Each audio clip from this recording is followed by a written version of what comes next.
The hotel receipt was in her gym bag. I wasn't snooping. I was looking for my phone charger because mine had frayed at the base, and Katie kept an extra one in every bag she owned. That's the kind of person she was. Organized, prepared, always 3 steps ahead. Which is why the crumpled paper stuffed into the side pocket caught my attention. Katie never left receipts lying around. She scanned them into an app within hours of any purchase. The Grand View Hotel, 2 nights, presidential suite. $847 out of $52. Last week, Katie told me she was visiting her sister in Columbus. Her sister, Rebecca, lived in a ranch house with vinyl siding and a plastic slide in the backyard. Rebecca didn't have presidential suite money. Neither did we, for that matter. I managed construction logistics for a commercial development firm. Decent pay, nothing extravagant. Katie worked in pharmaceutical sales, made good commissions, but not book a presidential suite on a random Tuesday kind of money. I stood there in our bedroom, holding that receipt like it might bite me. The date was printed clearly, March 14th and 15th. I remembered those nights. I'd eaten leftover Chinese food alone and watched basketball.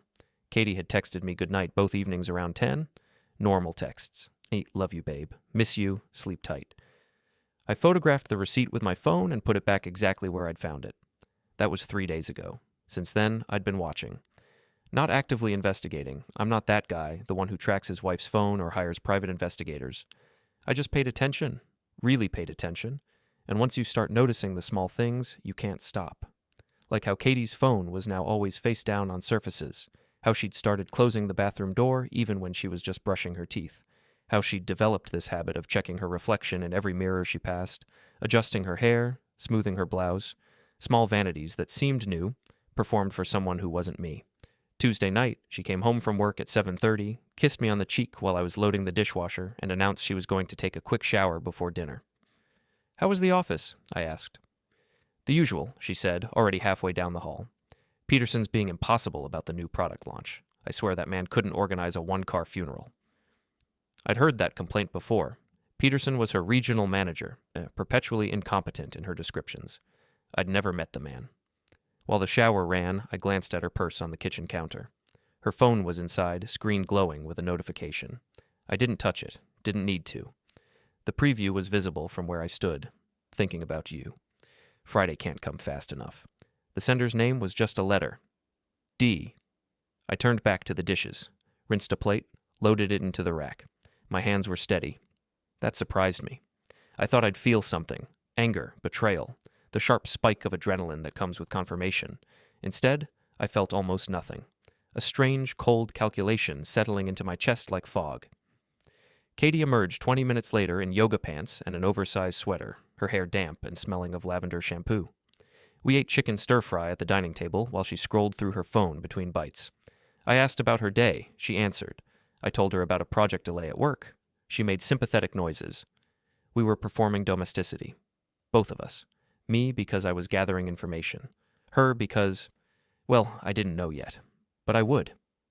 After dinner, Katie curled up on the couch with her laptop, ostensibly working on a presentation. I sat in the armchair across from her, reading a biography of Eisenhower I'd been chipping away at for months. The table lamp cast warm light across the room. Outside, March rain tapped against the windows. We looked like a catalog photo of married contentment. "I forgot to mention," Katie said suddenly, not looking up from her screen. "I need to go to a conference next week. Chicago, 3 days, Tuesday through Thursday." "What conference?" "Pharmaceutical Innovation Summit. Peterson's making the whole sales team go. Team building exercise disguised as professional development." She rolled her eyes. "I already booked the hotel." "Which hotel?" "The Marriott downtown. Nothing fancy. Company rate." I turned a page in my book. "Want me to drive you to the airport?" "No need. I'll just leave my car in long-term parking. Flight's early anyway. You'd have to wake up at 5. "I don't mind. Really, it's fine." She finally looked at me, smiled. "You're sweet, though." That smile. I'd loved that smile for 8 years. We'd met at a friend's barbecue, both of us sunburned and slightly tipsy on cheap beer. She'd laughed at my jokes. I'd been intimidated by how pretty she was, how confident. Somehow I'd worked up the courage to ask for her number. 2 years later, we got married in her parents' backyard. Small ceremony. 50 people. Her father cried. My mother got pleasantly intoxicated and told embarrassing stories about my childhood. Katie wore a simple dress and looked happy. Now, watching her across the living room, I wondered if that happiness had been real, or if I'd been performing even then, and I'd just been too naive to notice. My phone buzzed in my pocket. A text from Tyler, my site supervisor.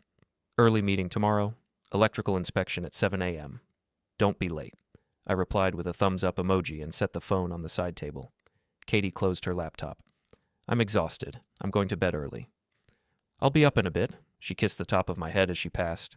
I smelled her shampoo again, that lavender scent mixed with something else. Cologne. Not mine. Something expensive and woody. After she went upstairs, I sat in the quiet living room for another hour. I wasn't reading anymore. I was thinking. The Grandview Hotel was 40 minutes from our house, in the opposite direction from Columbus. It was the kind of place where executives held corporate retreats and wealthy families celebrated anniversaries. I knew this because I'd priced it out 2 years ago for our anniversary. Katie had vetoed the idea, said it was too expensive, suggested we do something simpler. We'd ended up at a nice Italian restaurant instead. I'd been disappointed, but understood. We had a mortgage, responsibilities. Apparently those responsibilities didn't extend to whoever D was. Friday can't come fast enough. I pulled out my phone and opened the calendar app. Scrolled forward. This coming Friday was March 24th. Katie had nothing marked. No work events, no sister visits, no yoga classes or book clubs or any of the other convenient excuses she'd been manufacturing. I opened a browser and searched for the Grandview Hotel. Clicked through to their events page. Corporate conference schedule, weddings, private functions, and there it was. Grayson Industries Annual Gala. Friday, March 24th, 7:20 p.m. Grayson Industries. Commercial real estate development. I knew the company. They were one of our competitors. Bigger budget, more aggressive bidding. I'd never worked with them directly, but I knew people who had. I also knew that Katie's pharmaceutical sales territory sometimes overlapped with corporate wellness contracts. Grayson Industries was large enough to have company health programs, large enough to have sales reps courting their business. I stood up, walked to the kitchen, poured myself a glass of water. Drank it slowly while staring at the dark window above the sink. My reflection stared back. A man in his late 30s, brown hair starting to thin at the temples, tired eyes, forgettable face. The kind of guy who blends into crowds, who gets overlooked in meetings, who Katie once said had kind eyes and a steady presence. Steady. That's what I'd always been. Reliable. The foundation she built her life on while she reached for something else. I rinsed the glass and set it in the dishwasher. Upstairs, the bedroom light was already off. I brushed my teeth in the dark bathroom, changed into sweatpants and a t-shirt, and slipped into bed beside my wife. She was facing away from me, breathing slowly. Asleep, or pretending to be. I lay on my back and stared at the ceiling. In the morning, I would get up at 6, drive to the construction site, oversee the electrical inspection, review schedules with subcontractors, make sure materials were ordered and delivered on time. I would do my job, be steady, reliable, and in the evenings, I would watch, I would notice, I would learn, because Katie wasn't the only one who could plan 3 steps ahead. The electrical inspection went smoothly. By 8:30, I was back in my truck, drinking gas station coffee and reviewing the day's schedule on my tablet. Tyler knocked on the passenger window. We're good to start framing the second floor, he said when I rolled it down. Plumbers confirmed they'll be done by Friday. Make sure they don't rush it. Last thing we need is a leak 3 months from now. Already told them. Hey, you doing okay? You look tired. I forced a smile. Katie's got me eating healthier. Less coffee, more vegetables. I think my body's in shock. Tyler laughed. My wife tried that. Lasted 2 weeks before I found her eating ice cream straight from the container at midnight. After he left, I sat in the truck for another 10 minutes. I wasn't tired. I was thinking. Katie's conference, Chicago, Tuesday through Thursday. I pulled up her calendar. We shared one for household coordination. Her Chicago trip was marked Pharma Summit, March 28th to 30. I opened a new browser tab and searched for pharmaceutical conferences in Chicago that week. There were 2. Neither was called Pharma Summit. One was a cardiology-specific symposium. The other was an annual convention for medical device manufacturers. I tried different search terms, pharmaceutical innovations, sales conference. Nothing matched. Maybe she'd gotten the name wrong, or maybe it was internal corporate training, something that wouldn't show up in public listings. I called her office. The receptionist answered on the second ring. Meridian Pharmaceuticals. How may I direct your call? Hi, I'm trying to reach Katie Brennan's office. She's out on appointments this morning. Would you like her voicemail? Actually, I'm her husband. Quick question. She mentioned a conference next week in Chicago. Do you know what hotel the company booked for that? A pause. I don't show any travel arrangements for Katie next week. Let me check with accounting. No, nothing scheduled. Are you sure it's next week? Must be a different week. My mistake. Thanks anyway. I hung up. So, no company conference, no corporate travel arrangements. I sat in the truck and finished my coffee. It had gone lukewarm. At lunch, I drove to the Grandview Hotel. I didn't have a plan. I just wanted to see the place. It was impressive. All glass and steel, manicured landscaping, valet parking, the kind of establishment where doormen wore white gloves. I parked in the visitor lot and walked inside. The lobby was enormous, marble floors reflecting crystal chandeliers, a concierge desk, a bar, leather furniture arranged in intimate conversation clusters. I approached the front desk. Can I help you? The clerk was young, blonde, professionally pleasant. I'm considering booking a room for my anniversary, I said. Mind if I look at the presidential suite? Of course. Let me get a manager to show you around. 10 minutes later, I was riding an elevator to the 12th floor with a manager named Patricia. She was efficient and friendly, explaining amenities while we walked down a hushed hallway. The suite was absurd. 2 bedrooms, a full kitchen, floor-to-ceiling windows overlooking the city, a bathroom with a soaking tub that could fit 3 people. This runs about $800 per night, Patricia said, but we offer anniversary packages that include champagne and chocolates. I wandered to the windows. From up here, the city looked clean and organized, all neat grids and purposeful architecture. Do you get many anniversary bookings? I asked casually. Oh, yes, it's quite popular, though we also host a lot of corporate clients, executives who want privacy for meetings, that sort of thing. Meetings. Or just a nice place to unwind. Some people book it for the weekend just to feel luxurious. She smiled. Life's short, right? I thanked her and left. In the truck, I sat with my hands on the steering wheel. Corporate clients, privacy, a bathroom built for indulgence. I drove back to the site, but I couldn't focus. At 3 o'clock, I told Tyler I had a dentist appointment and left early. At home, I went straight to Katie's home office. It was a converted spare bedroom, neat and organized like everything she touched. Filing cabinet, desk, bulletin board with color-coded sticky notes. I checked the filing cabinet first. Insurance documents, tax returns, utility bills, everything meticulously labeled. In the back of the bottom drawer, I found her personal credit card statements. We kept separate cards for discretionary spending, had since we got married. Trust and independence, we'd called it. I flipped through the last 3 months. There, Grandview Hotel, March 14th, 847.52. And before that, Grandview Hotel, February 10th, 823.19. January 19th, 847.52.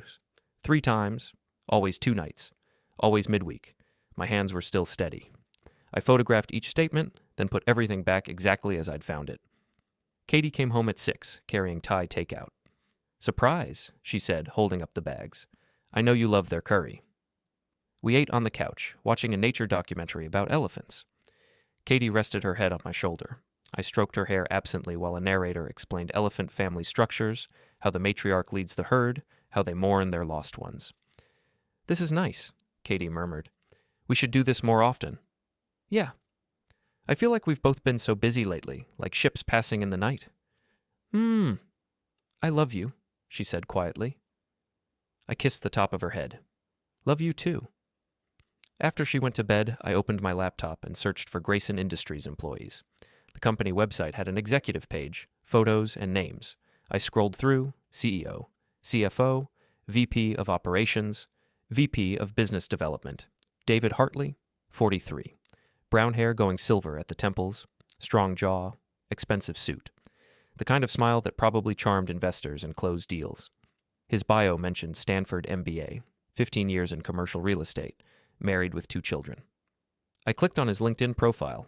The photo there was more casual, corporate headshot, but relaxed. I studied his face, then I searched his name with Grandview Hotel. Nothing. I tried David Hartley and Grayson Industries Gala. Several results, photos from last year's event, David Hartley giving a speech, David Hartley shaking hands with the mayor, David Hartley with his arm around a dark-haired woman in an elegant dress. The caption identified her. David and Emily Hartley at the 2022 Grayson Industries Annual Gala. Emily Hartley, his wife. I studied her face. She was beautiful, not in Katie's polished, deliberate way, but naturally. Genuine smile, intelligent eyes. In the photo, she was laughing at something outside the frame. I saved the image. Then I did something I hadn't planned. I created a fake LinkedIn profile. Generic name, vague job title, stock photo. It took 15 minutes. I used it to send a message to Emily Hartley. Hello, Emily. I work in event coordination, and I'm trying to verify attendance for this year's Grayson Gala. Will you and David be attending on March 24th? Apologies for the direct contact. Our records are a mess this year. I hit send before I could second guess it. Then I closed the laptop and went upstairs. Katie was asleep, or doing a good impression of it. I stood in the doorway for a long moment, watching her breathe. When I finally got into bed, I didn't sleep for hours. The next morning, I had a response. Yes, we'll both be there. Looking forward to it. Simple, friendly, no suspicion. I deleted the fake profile, cleared my browser history, and went to work. That afternoon, Tyler asked if I wanted to grab a beer after work. Rain check, I said. Got some stuff at home I need to handle. Everything okay? Yeah, just life, you know? He nodded like he understood, but he didn't. Nobody did. Not yet. Friday arrived with unseasonable warmth. March pretending to be April. Katie spent extra time getting ready, curling her hair, applying makeup with the precision of an artist. She wore a black dress I'd never seen before, elegant, expensive looking. Where'd you get that? I asked from the bedroom doorway. She glanced at me in the mirror. This? I've had it forever. I don't remember it. I don't wear it often. Too fancy for most occasions. She fastened pearl earrings. Also new, or at least unfamiliar. Rebecca invited me to a gallery opening tonight. Some artist friend of hers. I told you about it, remember? Right, the gallery thing. I'll probably be home late. You know how Rebecca gets when she's networking. She'll want to hit 3 different places. I nodded. Have fun. She kissed me on her way out. Quick, distracted, already mentally somewhere else. I waited until her car disappeared down the street. Then I changed into dark jeans and a navy button-down. Nothing flashy, nothing memorable. I drove to the Grandview Hotel. The gala was in full swing when I arrived. Valets were parking luxury cars. Women in gowns and men in tuxedos flowed through the entrance like a river of expensive fabric. I parked in the public lot and walked in through a side entrance near the bar. Nobody stopped me. Nobody asked for credentials. I looked clean-cut and reasonably dressed. That was enough. The ballroom was spectacular. Hundreds of people, live band, elaborate floral arrangements, waiters circulating with champagne flutes. I grabbed a glass of water from the bar and positioned myself near a pillar with a good view of the room. I found David Hartley within minutes. Hard to miss. He was holding court near the stage, laughing with a group of executives. Confident, charismatic, the kind of man who expected attention and received it. Katie was 20 feet away, talking to a woman in red. She was animated, using her hands to emphasize whatever story she was telling. I watched her laugh, touch the other woman's arm in that familiar gesture of false intimacy Katie deployed at parties. I took out my phone and snapped a photo. Just one. Katie, David Hartley, same frame, same gala. Then I went to find Emily Hartley. She was easier to locate than I'd expected, standing near the dessert table with 2 other women, holding a champagne flute but not drinking from it. She wore emerald green, simple and elegant. Her dark hair was pulled back in a twist. I approached slowly, timing it so I arrived just as her companions drifted away. "Excuse me," I said. "You're Emily Hartley, right?" She turned, slightly startled. "Yes?" I extended my hand. "Jason Brennan. I work in construction logistics. I think our companies have crossed paths on a few projects." We shook. Her grip was firm. "Brennan," she repeated. "I don't think we've met before." "Probably not. I'm usually on site, not at these functions." I smiled apologetically.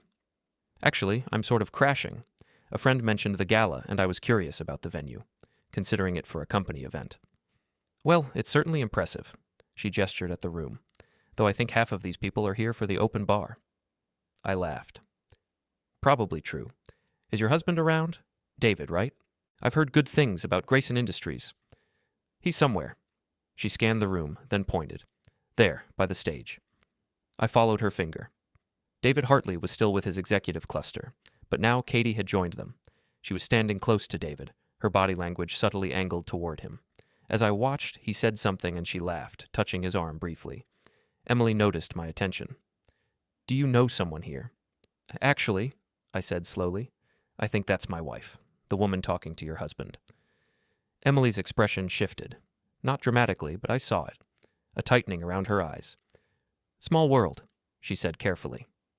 Isn't it? I kept my voice light. Katie said she was going to a gallery opening with her sister tonight. Must have gotten her wires crossed.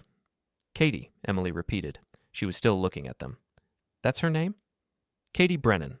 Well, she kept her maiden name professionally. Katie Morrison at work. Morrison? Emily set down her champagne flute. What does she do? Pharmaceutical sales. Meridian Pharmaceuticals. Something clicked in Emily's face. Recognition, maybe, or confirmation of a suspicion. I need some air, she said abruptly. Would you like to join me? The terrace is lovely. We walked through French doors onto a stone terrace overlooking landscaped gardens. The night was cool now, temperature dropping as the sun set.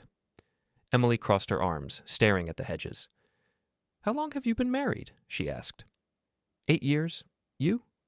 15? She laughed, bitter, sharp. Though lately it feels longer. I waited. David's been distant, she continued. For months, late meetings, weekend work trips. I thought maybe it was stress. The economy's been unpredictable, you know. Commercial real estate is volatile. She turned to me. But it's not work, is it? I don't know, I said honestly. Maybe it is. Don't lie to me, please. I've had enough lies. I pulled out my phone, showed her the photos, the credit card statements, the hotel receipts, the timeline. Emily studied each image without speaking. Her face remained composed, but her hands trembled slightly when she handed the phone back. How long have you known? She asked. About a week. Confirmed it a few days ago. And you came here tonight to see it with my own eyes, to make sure I wasn't crazy. Are you going to confront them? I looked through the glass doors into the ballroom. Katie and David had moved to a quieter corner. They weren't touching, but the space between them hummed with intimacy, the way they stood, the way they looked at each other. Not here, I said.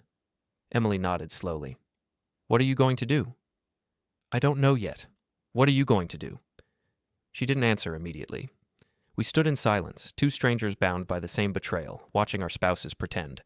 Finally, Emily said, I want proof. Real proof. Something I can take to my lawyer. Lawyers can wait, I said quietly.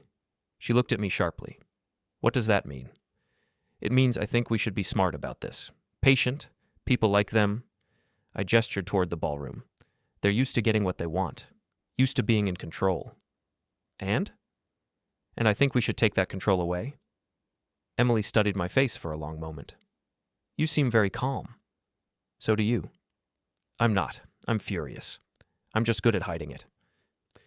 She picked up her champagne from where she'd left it on a stone railing, drained it in one swallow. What exactly are you proposing? Let's meet tomorrow for coffee. We'll talk when we're not at risk of making a public mistake. She considered this. Then, where? I named a diner on the edge of town, far from anywhere either of our spouses would go. 11 o'clock, Emily said. We went back inside separately. I left through the side entrance, drove home, and was sitting on the couch watching television when Katie came in at midnight. How was the gallery? I asked. Exhausting. She dropped her purse on the counter. Rebecca dragged me to 3 different places. My feet are ruined. Fun, though. It was okay. She came over, kissed the top of my head. I'm going to shower and go to bed. Love you. Love you too. I listened to the water run upstairs. I thought about David Hartley's hand on Katie's back, the way she'd leaned into him. Then I thought about Emily Hartley's trembling hands. Tomorrow, I thought. Tomorrow we start. The diner was nearly empty at 11 on a Saturday morning. Emily was already in a corner booth when I arrived, coffee cup halfway to her lips. She wore jeans and a sweater, no makeup, hair in a simple ponytail. She looked younger without the gala polish. I slid into the seat across from her. I wasn't sure you'd come, she said. Why wouldn't I? Because this is insane. Meeting with your wife's lover's wife to plot... What exactly? A waitress appeared. I ordered coffee, scrambled eggs. Emily ordered nothing else. When we were alone again, I said, I spent last night thinking about what I want. And? I want Katie to understand what she's done, really understand. I want her to feel what I felt when I found that hotel receipt. I wrapped my hands around the coffee mug the waitress had brought. I want her to lose the thing she values most, which is control, the narrative, her perfect image. Emily nodded slowly. David's the same. Everything's about reputation for him, how things look, what people think. So we make it look bad. How? I pulled out a notebook, old-fashioned pen and paper. I'd learned a long time ago that digital footprints last forever. First, we need more evidence. Not for lawyers, for leverage. Photos, testimony, timeline documentation. I can get David's calendar.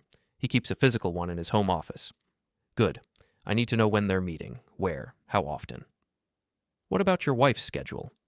I have access to her calendar, but she's careful. She's been using a second phone. Emily's eyebrows lifted. How do you know? Because she's constantly checking something I never see. And her regular phone is always face down now, but she's still anxious. That tells me there's another device. Where does she keep it? I don't know yet, but I'll find it. We spent an hour mapping what we knew. Emily had noticed David making late-night calls from his car in the driveway. He'd installed a lock on his home office door, supposedly for client confidentiality. He'd bought new cologne, started going to the gym 5 days a week instead of 3. Classic signs, I said. I feel bad I didn't notice it sooner. You trusted him? Emily's jaw tightened. Now it seems weird to me. The food arrived. I ate mechanically while we continued planning. Emily pulled out her own phone, showed me photos she'd taken of David's calendar when he was in the shower that morning. Look at this, she said, zooming in.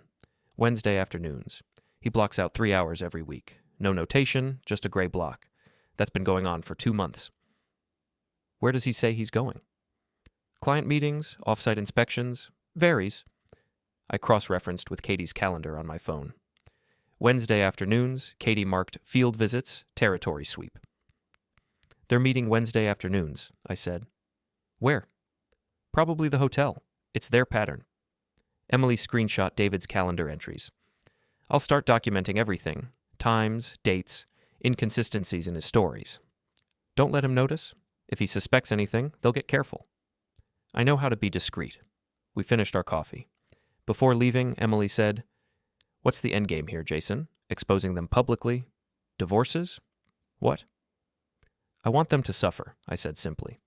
The way we have. I want David to lose his reputation. I want Katie to lose her control. I want it done in a way they can't recover from. That's not just revenge. That's destruction. You have a problem with that. She met my eyes. Hers were dark, hard. No, I just wanted to make sure we're on the same page. We are. Over the next week, I became a ghost. Present but unseen. I went to work, came home, had dinner with Katie, watched television, went to bed. Normal routine. But underneath, I was watching everything.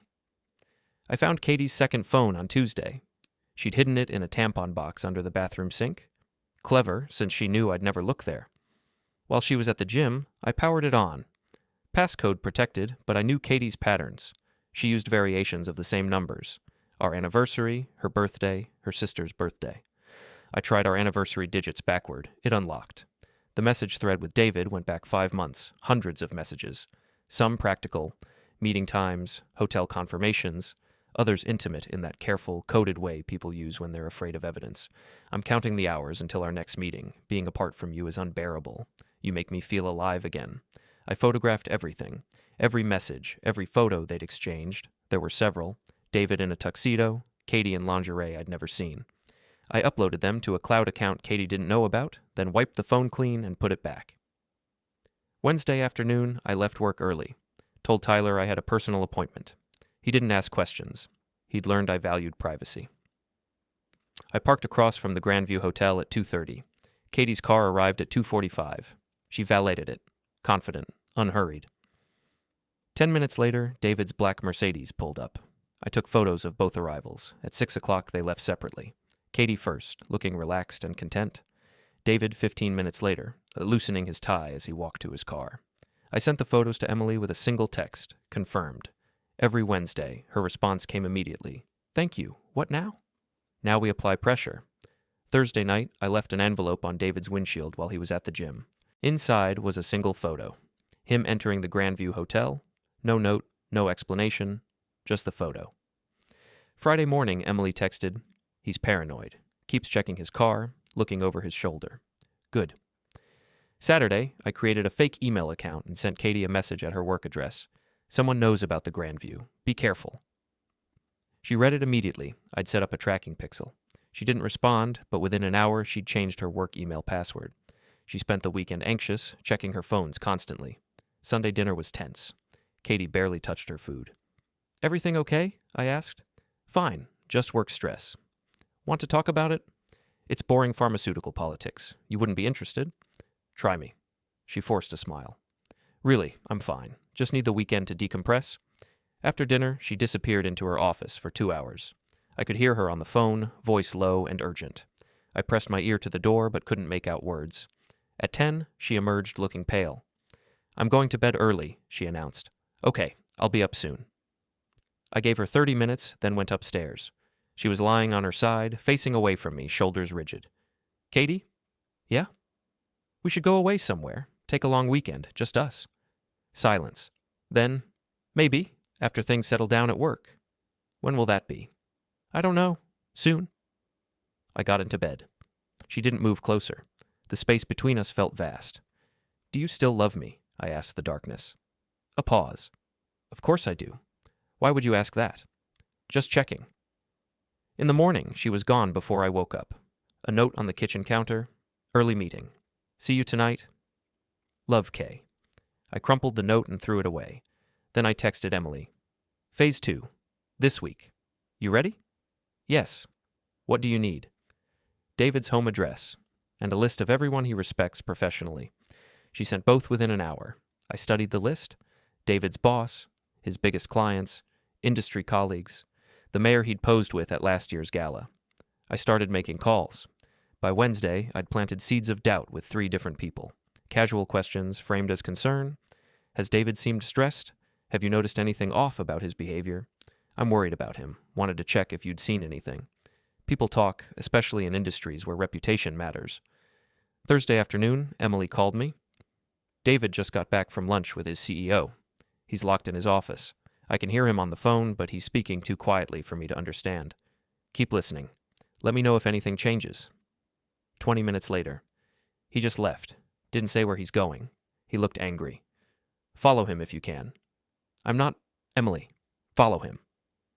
30 minutes passed. Then, "He's at the Grandview. Just went inside. Stay there. Park where you can see the entrance. I'm on my way."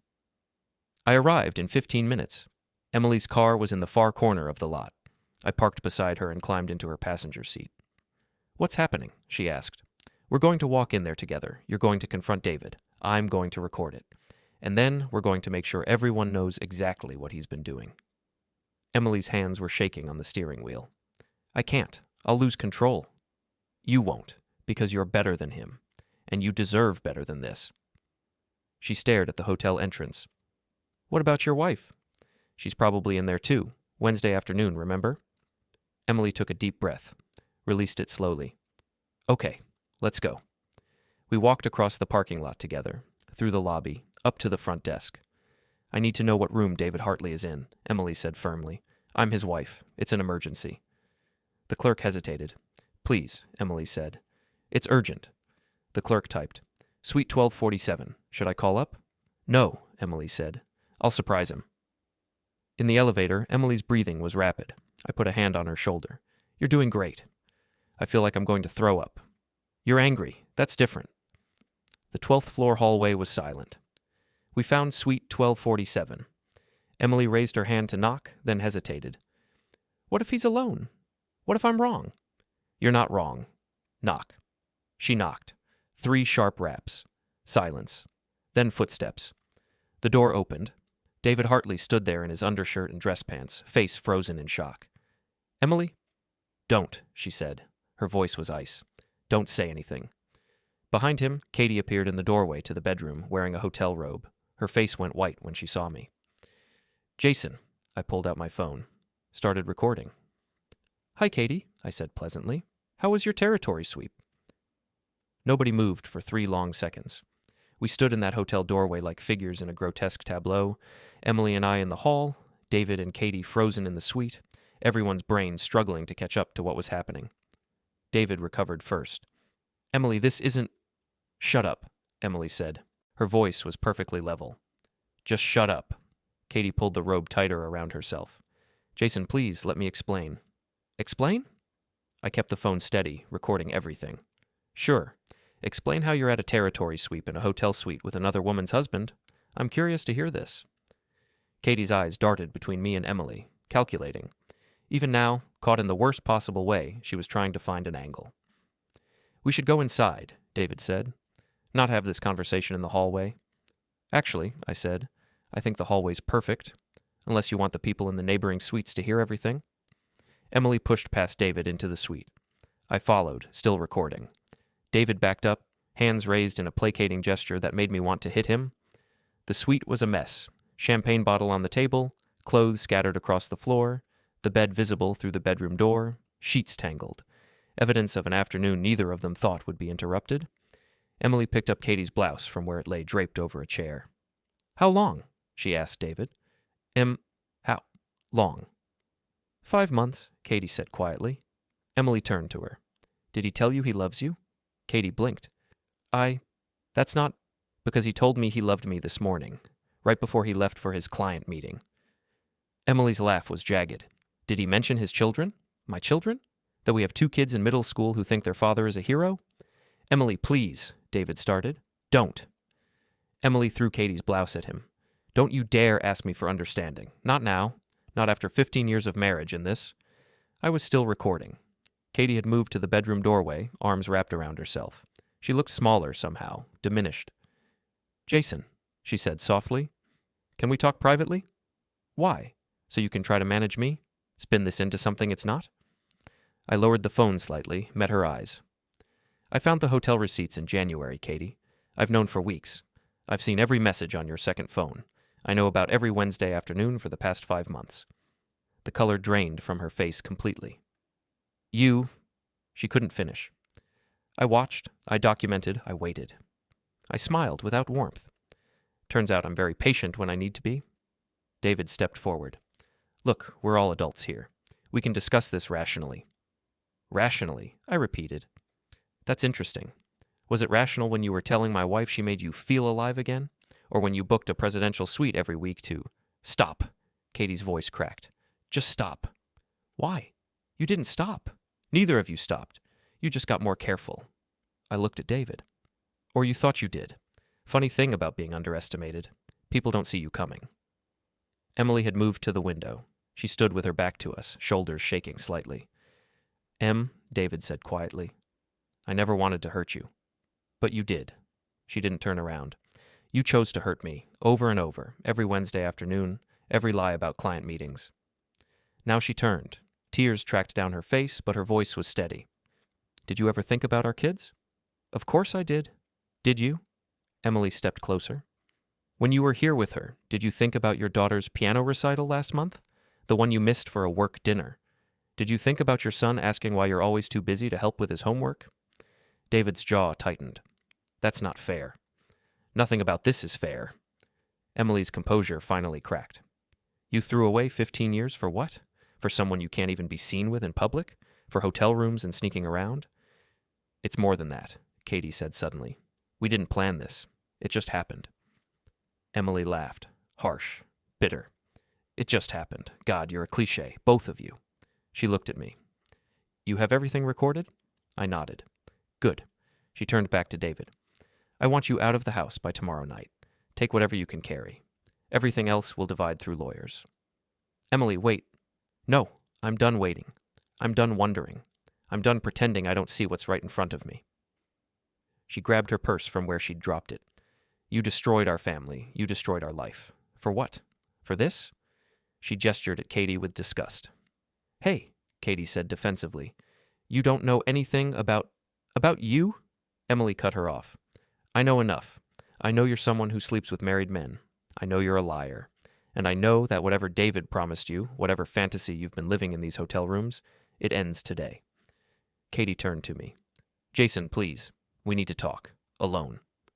Why? I asked. So you can explain? Apologize? Tell me it was a mistake? It is. It was. Tears started down her face. I never meant for any of this to happen. I love you. I do. You just what? Got bored? Felt unappreciated? Decided you deserved more? I pocketed my phone. Save it, Katie. I'm not interested in the justification. What are you going to do? Her voice was small. Honestly, I don't know yet. But I can tell you what I'm not going to do. I'm not going to make this easy for you. I'm not going to quietly accept it and move on. And I'm sure as hell not going to let you control the narrative. David had been silent for a minute, watching this play out. Now he spoke, his voice taking on that executive authority tone he probably used in boardrooms. Everyone needs to calm down. Let's not make hasty decisions we'll regret. I looked at him, really looked at him. This man who'd been sleeping with my wife, who'd lied to his own wife and children, who stood there now, half-dressed in a hotel suite, trying to take charge of a situation he'd created. Here's what's going to happen, I said quietly. Emily and I are leaving. You two are going to get dressed and go your separate ways, and then you're both going to wait to see what we decide to do with all this evidence. You wouldn't, Katie said. Jason, please. This would destroy me at work. My reputation. Your reputation. I laughed. That's what you're worried about. Not our marriage. Not what you've done to us. Your reputation. I'm sorry, she whispered. I'm so sorry. No, you're not. Not yet. But you will be. Emily had already opened the door. I followed her out. Behind us, Katie called my name, but I didn't turn back. In the elevator, Emily said, That felt good and terrible at the same time. Yeah. What now? Now we make sure everyone knows. Everyone? Everyone that matters. We walked through the lobby together, out into the afternoon sun. It was warm again, spring asserting itself against March's cold grip. In the parking lot, Emily stopped beside her car. Thank you for being there with me. Thank you for being there with me. What's the next step? I pulled out my phone, opened the video I'd just recorded. I'm going to edit this, remove anything too personal, then I'm going to send it to a few specific people. Who? Katie's boss, David's CEO, maybe a few key people in their social circles. I looked at Emily. People who value reputation and propriety. People who'll make sure this spreads quietly but thoroughly.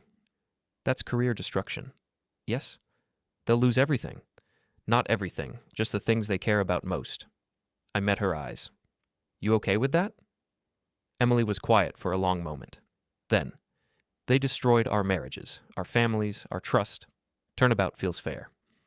It's not about fair, I said. It's about consequences.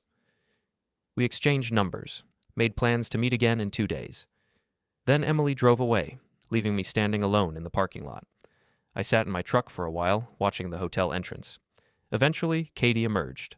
She looked destroyed, makeup ruined, hair disheveled, walking like someone who'd aged 10 years in an hour. She got into her car and sat there without starting the engine. I waited to see if David would come out. He didn't. Maybe he was calling his wife, trying to salvage something. Maybe he was just sitting in that suite, surrounded by the wreckage of his afternoon. I didn't care. I drove to a coffee shop across town, sat in a corner booth with my laptop, and started editing the video. I'll cut it down to the essential moments. David and Katie caught together. The confrontation, Katie's admission about the duration. Then I composed an email, professional, calm, no hysteria. I recently discovered that my wife, Katie Morrison, has been engaged in an inappropriate relationship with David Hartley of Grayson Industries. This has been ongoing for 5 months. I'm sharing this information because I believe it's relevant to their professional conduct and judgment. Attached is video evidence recorded today with both parties' full awareness. I didn't send it yet, just drafted it, saved it. Then I drove home. Katie's car wasn't there yet. I had the house to myself. I walked through our bedroom, our bathroom, our life. Everything looked the same, but nothing was. Her second phone was still hidden in the tampon box. I took it, powered it down, and put it in my own truck. When Katie finally came home at 7, I was sitting at the kitchen table. Just sitting. Not reading, not watching anything, just waiting. She stopped in the doorway when she saw me. Jason, don't. We have to talk. Not tonight. When? When I'm ready. She stood there, lost. Can I at least know what you're planning? No. Are you going to divorce me? I don't know. Are you going to tell people? I looked at her, really looked at her. This woman I'd loved for 8 years, who'd seemed so confident, so in control, so untouchable. Now she looked fragile, afraid. Probably, I said. She started crying. Please, Jason, please. I know I messed up. I know I hurt you. But please don't destroy my life over this. That's interesting phrasing. Over this. Like it's a minor mistake, a miscalculation. That's not what I meant. Get out. What? Get out. Go to your sister's. Go anywhere. I don't care. but get out of this house tonight. Jason? I stood up. Katie, I'm asking nicely. Leave. Now. Before I do something we'll both regret. Something in my voice must have convinced her. She backed toward the stairs, went up quickly, and I heard her moving around in the bedroom. 10 minutes later, she came down with an overnight bag. At the door, she turned back. I love you. I know you don't believe me, but I do. Good night, Katie. After she left, I sat in the silence for a long time. Then I opened my laptop and looked at that drafted email again. My cursor hovered over the send button. Not yet, I thought. Not quite yet. Tomorrow. Tomorrow I'd send it. Tomorrow they'd learn what consequences really meant. Saturday morning, I sent the emails. Katie's regional manager at Meridian Pharmaceuticals, David's CEO at Grayson Industries, 3 board members at Grayson, 2 prominent clients I knew David had been courting. I kept the message professional, factual, attached the edited video, hit send on all of them before I could second guess. Then I waited. The first response came within an hour, an automated out-of-office reply from one of the board members. The second came 20 minutes later, David's CEO requesting a meeting with me to discuss the matter. I ignored it. Katie called at 11. I let it go to voicemail. She called again at 11:30, again at noon. I blocked her number. Emily texted, David knows. He's panicking. Called his lawyer, asked me what I want. I replied, what do you want? Everything. By 2 o'clock, David had left me 3 voicemails, each one progressively more desperate. The first was measured, asking me to call him to discuss this situation. The second was angry, accusing me of slander. The third was pleading, saying we could work this out, that I was making a mistake. I deleted all 3. Then I drove to David's house. It was in an upscale neighborhood, large colonials with manicured lawns, 3-car garages, the kind of place where landscaping crews came weekly. David's house sat at the end of a cul-de-sac, brick facade, expensive cars in the driveway. I parked on the street and waited. At 4:30, David's Mercedes pulled up. He got out, shoulders slumped, tie loosened. He looked exhausted, defeated. I got out of my truck and walked up the driveway. He saw me and stopped. Jason, David, you shouldn't be here. Probably not.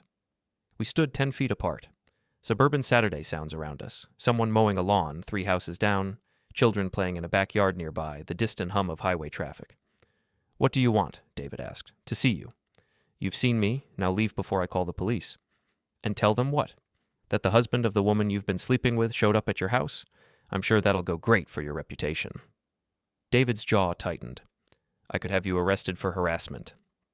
You could try, but then everything comes out publicly. Court records, police reports. You really want that? He didn't answer. I thought about it, I said conversationally. What'd I do when I found out? I imagined confrontation, maybe getting physical, breaking your nose, something dramatic. Is that why you're here? No, I'm here because I wanted to see what a man looks like when his life falls apart. You don't understand. What don't I understand, David? That you fell in love? That Katie made you feel things Emily couldn't? That you're a victim of circumstance? I took a step closer. Save it. I've heard every excuse already. It wasn't just, it doesn't matter what it was. It matters what you did, what you both did. Another step. David backed up slightly. You know what the worst part is? You're not even that special. You're just another middle-aged man having an affair because he got bored with his life. That's not true, isn't it? Big job, nice house, pretty wife, 2 kids, and somehow that wasn't enough. You needed more. You needed my wife. David's hands curled into fists. You need to leave. Or what? You'll hit me? Go ahead, please. Give me an excuse. We stared at each other.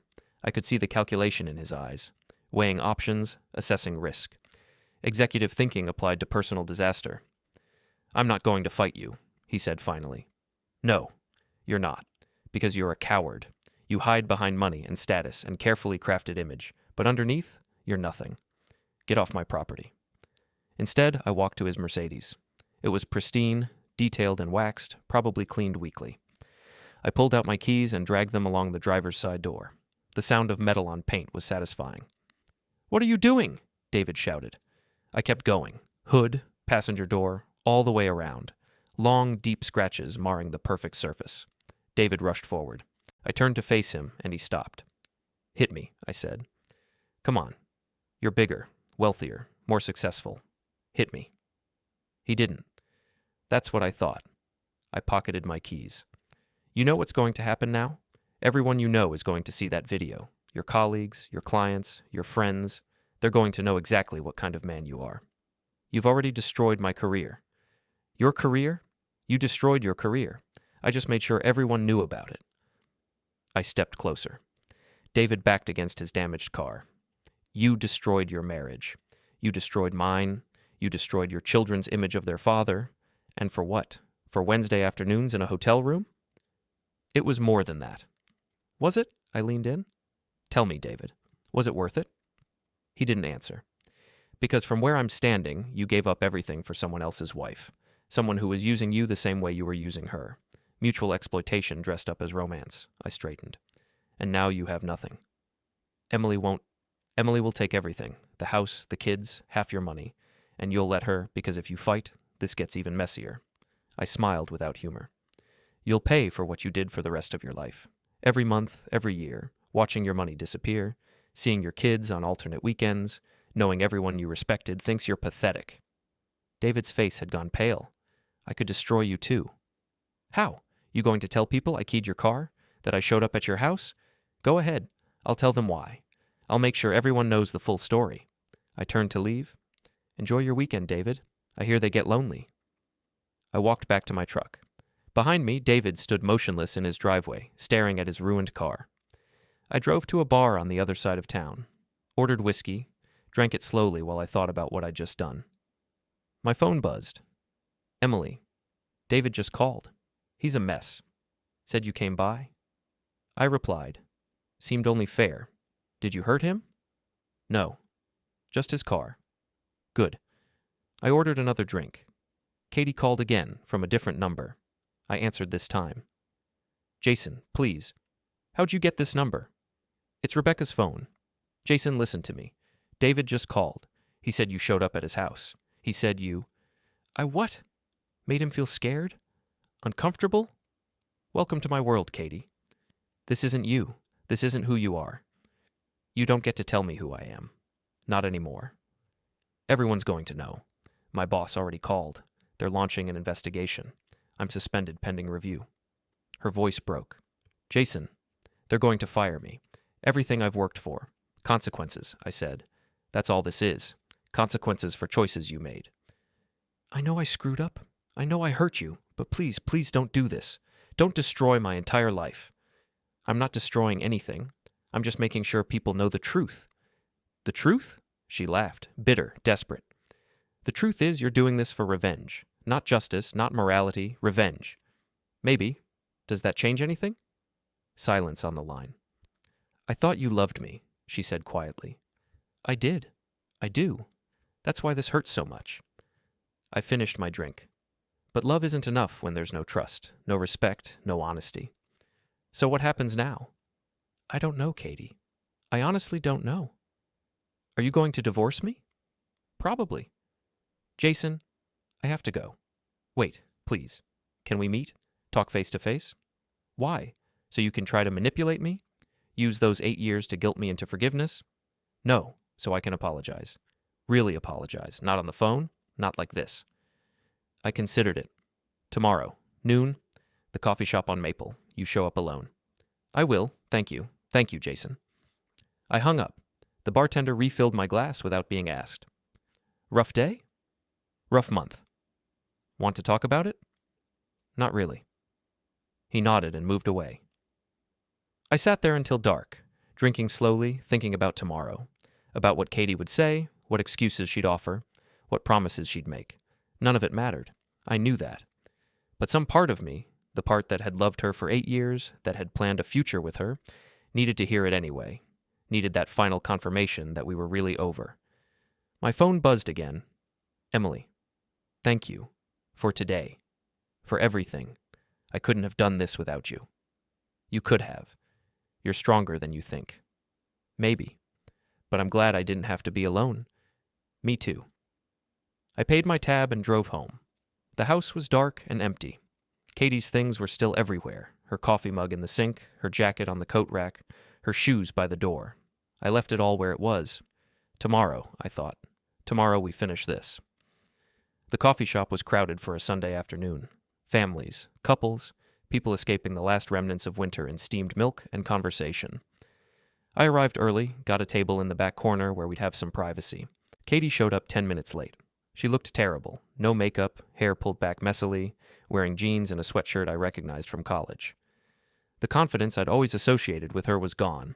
She looked smaller, beaten. She slid into the chair across from me. "Thank you for meeting me." I didn't respond. "I've been staying at Rebecca's. She's furious with me.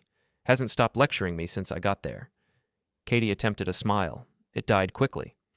"My boss called this morning. Official suspension, HR investigation. They're talking termination for ethics violations." "And David?" "I don't know. I haven't talked to him since Thursday. Emily changed all the locks on their house. His CEO put him on administrative leave pending their own investigation." She wrapped her hands around the coffee cup the waitress had brought. "This is a nightmare." "No," I said. "This is reality. Nightmares you wake up from." "Jason, I'm sorry. I know I keep saying that, but I mean it. I'm so sorry." "What are you sorry for exactly?" She blinked. "For everything. For hurting you. For the affair. For... Be specific. What are you sorry for?" She faltered. "I'm sorry I had an affair with David. I'm sorry I lied to you. I'm sorry I destroyed our marriage."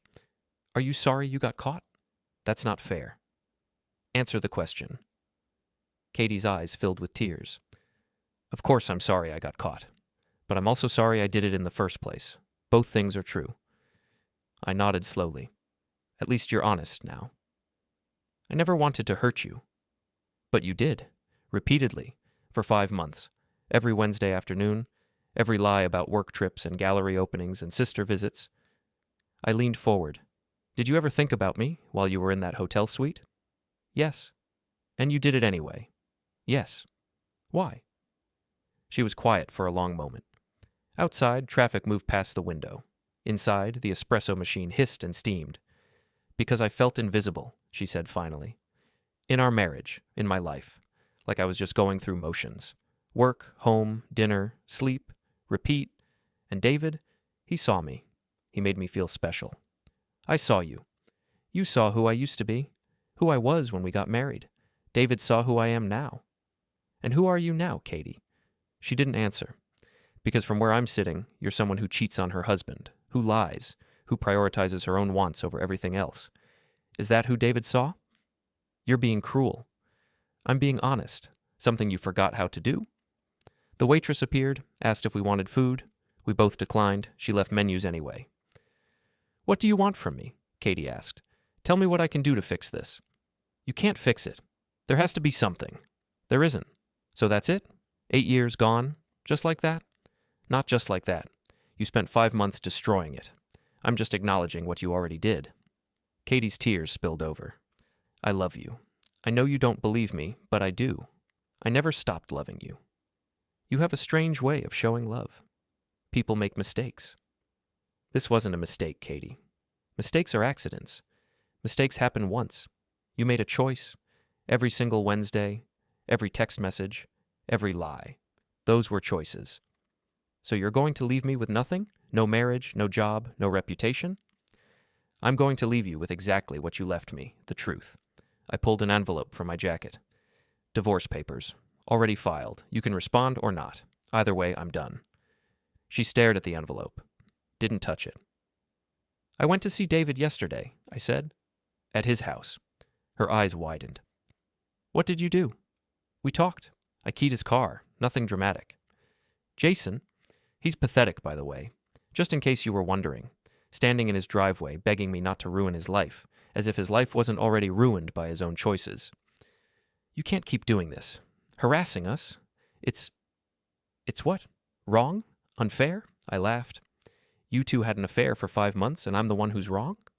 "I just mean you can't keep showing up at our houses, damaging property, sending videos to our employers. That's harassment. That's consequences." I stood up. "That's all it is, Katie. Consequences for what you both did. Where are you going?" "I have somewhere to be. Please don't leave. We're not done talking." "Yeah, we are." I left her sitting there, staring at the envelope she still hadn't touched. Outside, I texted Emily. "Where are you? Home? Why? Come to Grayson Industries, main office. Now." "Why?" Trust me. I drove to Grayson's headquarters, a glass tower downtown, Sunday empty except for security. I parked and waited. Emily arrived 20 minutes later. "What are we doing here?" she asked, getting into my passenger seat. "Making sure everyone knows." "Everyone already knows. You sent that video to half of David's professional network." "Not everyone." I pulled out my phone, opened an email draft. David's assistant, his secretary, the people who work directly with him every day, the people who will talk. "Jason, you want him to suffer? Really suffer? He needs to lose more than his job. He needs to lose his dignity." Emily looked at the building. "What exactly are you planning? See that coffee shop across the street? The one with the good view of Grayson's entrance? Yeah? Tomorrow morning, we're going to sit there. We're going to watch David show up for what he thinks is a confidential meeting with HR. And when he walks in, we're going to make sure everyone sees why he's really there." "How?" I showed her what I'd prepared, printed copies of the video stills. Katie and David in the hotel suite, timestamps, dates, professional quality prints. "We're going to hand these out," I said, "to everyone entering the building, employees, clients, whoever shows up. We're going to make sure every person walking into Grayson Industries knows exactly what their VP of Business Development has been doing." Emily stared at the images. "That's harsh.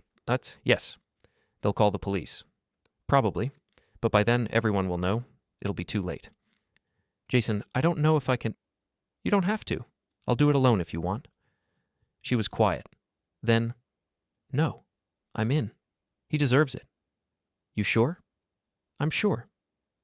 We sat in silence for a moment. Then Emily said, "What about your wife?" "What about her? Are you doing this to her too?" "Already did. Her boss, her colleagues, her professional network, they all know." "And you're okay with that?" I looked at her. "Are you okay with what we're doing to David?" "Yes." "Then why wouldn't I be okay with Katie facing the same consequences?" Emily nodded slowly. "Fair point." Monday morning came cold and gray. Emily and I met at 5:30 before dawn. We sat in her car across from Grayson Industries, drinking coffee from thermoses, waiting for people to arrive. The first employees showed up at 6:45, early starters, ambitious types. We got out of the car with our stack of printed images. "Excuse me," I said to a woman in a business suit. "You work at Grayson?" "Yes. Why?" I handed her a printout. "You might want to know about this." She looked at the image. Her eyes widened. "Is this—" "David Hartley, VP of Business Development, with someone else's wife, in a hotel room, while his own wife was home with their children." The woman stared at the photo. "This is real?" "Very real." She took it and hurried inside, and we handed out 20 more in the next 15 minutes. Some people took them silently. Others asked questions. A few looked uncomfortable and refused, but most took them. At 7:15, David's Mercedes pulled into the parking garage. He looked terrible through the windshield. Unshaven, disheveled, stressed. "There he is," Emily said quietly. We watched him walk from the garage to the building entrance. Several employees saw him and immediately pulled out the images we'd distributed. One woman held it up. David saw it, stopped walking. His face went white. "Now what?" Emily asked. "Now we leave?" "That's it?" "That's it. The damage is done." We drove away before security could identify us. Behind us, David Hartley stood frozen outside his own office building, staring at the evidence of his affair in the hands of his colleagues. Emily dropped me at my truck. "What now?" "Now we wait to see what happens." "Do you feel better, now that it's done?" I considered the question. "I feel empty, like I spent all this time and energy destroying them, and now there's nothing left." "Regret?" "No. Just exhaustion." Emily nodded. "I know that feeling." We said goodbye. I drove home through morning traffic, listening to talk radio without processing the words. My phone rang at 9. Katie, I let it go to voicemail. She called again. Again. On the fourth call, I answered. "What?" "Jason, what did you do?" "My boss just called. Someone sent pictures to everyone in the company. Pictures of you and David?" "Yeah, I know." "How could you?" "Pretty easily, actually." "They're firing me. Official termination. Effective immediately." "Consequences?" "Stop saying that. This is my life, my career. And this was my marriage, my life, my trust. You destroyed all of it. I just made sure you paid for it." "I hate you," she whispered. "Good. Maybe that makes it easier." I hung up. At noon, Emily texted, David resigned, effective immediately. His CEO announced it to the whole company. Good. I filed for divorce this morning. My lawyer says I'll get everything. You deserve it. Thank you for all of this. I couldn't have done it without you. Yes, you could have. You're stronger than you think. I sat in my empty house for the rest of the day. No calls, no texts, just silence. The doorbell rang at 5. I opened it. Katie stood there looking destroyed. Can I come in? No. Please. Just for a minute. I stepped aside. She walked in slowly, looking around like she was seeing the place for the first time. I came to get my things, she said. If that's okay? Fine. She went upstairs. I heard her moving around in the bedroom, opening drawers, packing. She came down 20 minutes later with 2 suitcases. At the door, she stopped. I never wanted it to end like this. How did you want it to end? I don't know. Maybe with you never finding out. Maybe with me ending it before you did. Maybe with you getting away with it? She looked at me, really looked at me. I loved you. I really did. Past tense. Present tense. I still love you. Even now. Even after everything. That doesn't mean anything anymore, she nodded. Tears streamed down her face. I know. Goodbye, Katie. Goodbye. She left. I watched her car disappear down the street, taillights fading into evening. Then I closed the door and stood in the quiet house. My house now, not ours. I poured myself a drink, sat on the couch, stared at nothing. My phone buzzed. Emily. You okay? Yeah. You? Getting there. One day at a time. Yeah. Thank you again. For everything. You too. I set the phone aside and finished my drink. Outside, night fell. Inside, I sat alone in the house I'd shared with Katie for 8 years. All her things were gone now. The space felt larger, emptier, but also cleaner, like something poisonous had been removed. I thought about David Hartley, disgraced and divorced, his career ruined, his reputation destroyed.